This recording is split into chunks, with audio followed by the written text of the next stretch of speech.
عينانا حيوان اليوم وذبحنا ذبح دعم بهالسيارة الدعم ما ادري شنو يمكن اقرارية هذا.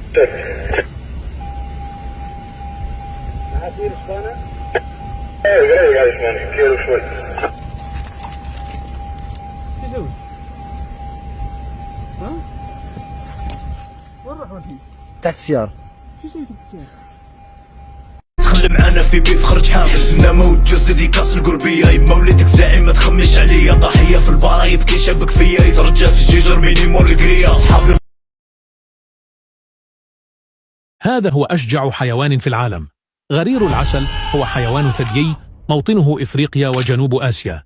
رغم أن طوله لا يتجاوز 70 سنتيمترا ووزنه بين 10 و40 و15 كيلوغراما، إلا أن غرير العسل يتميز بطباعه العدوانية الشديدة ولا يخاف من أي شيء، حتى من الحيوانات المفترسة الأكبر منه بكثير.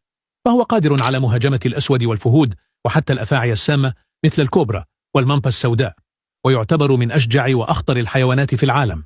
ما يجعل غرير العسل فريدا هو شجاعته التي تكاد تكون انتحارية، فعندما يشعر بالتهديد لا يهرب بل يهاجم ويواجه مجموعات من الحيوانات ويرفض التراجع حتى في وجه الموت.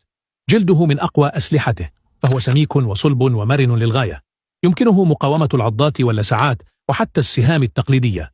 وهذا الجلد مرن لدرجة أنه يمكن أن يلتف داخل نفسه عندما يمسكه مفترس ليتمكن من الرد بمخالبه وأسنانه القوية.